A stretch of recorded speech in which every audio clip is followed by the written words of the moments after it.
Hello. In our Parashat Vayeshev, we read about Yosef, who starts out his life as the most important son of Yaakov, and he ends the parasha in prison in Egypt.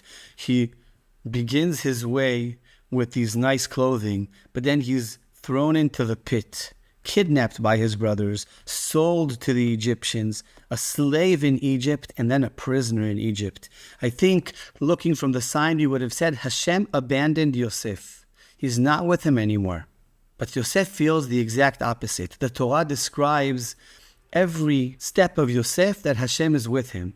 At Potiphar and in prison, and Yosef even tells the ministers that are with him in jail, he tells them, you should tell me about your dreams, because the solution for these dreams comes from Hashem.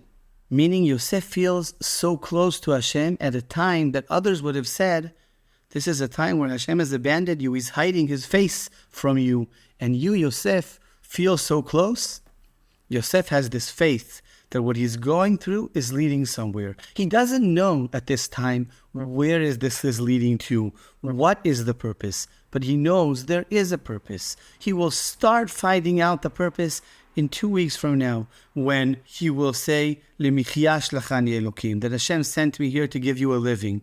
But we know that there's even more to that. That's the beginning of going to Egypt and the creation of Am Yisrael. But Yosef realizes that the challenges, the trouble, the struggle that he's going through has a purpose. So the Maccabim, we go back thousands of years to the time of the Maccabim. It was a very dark time. Many Jews sacrificed their lives, sacrificed their children's lives in order to stand up for what they believe in order to stand up for their nationality, their spirituality, their religiosity. All of these things they stood up for even before they went actually to the battlefield, and they were willing to give up their lives for that. And then at the war, Am Yisrael paid a severe price in the battlefields at the time. We know that the Hashmonaim himself, the Maccabim, were killed in the battlefield. But they went out there for a purpose, knowing that there's a meaning to what they're doing. They're standing up for something. What will this dark time lead to? I don't think they knew. But looking back, generations later, we know what a gift we've received from the Hashmonaim. We know that maybe that time was a very, very dark time, but by their strengths and by the miracles that Hashem sent for generations, Am Yisrael grew from that situation. And now we can look at the challenges that we face now in our families in this strange Chanukah, with all the worries and the pain and the anguish.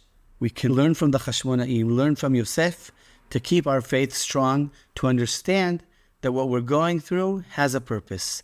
Yes, maybe we don't always see it. Maybe it's hard to define it. Maybe we will only be able to say something about it in 2 parashot from now, that who knows when that will be in our history. But there is a purpose. Hashem is leading us through something which is challenging, but there's meaning to it. And this can give us strength to continue in the path of Yosef and Am Yisrael at the time of the Hashmonaim, and from that to continue growing, strengthening ourselves, strengthening our society, continuing to light up the streets of Medinat Israel with light, with goodness, with giving, with caring, and to continue gaining strength in order to fight in the battlefield, to manage to beat our enemies in such a way that evil will not exist. Shabbat Shalom, Besorot Tovot.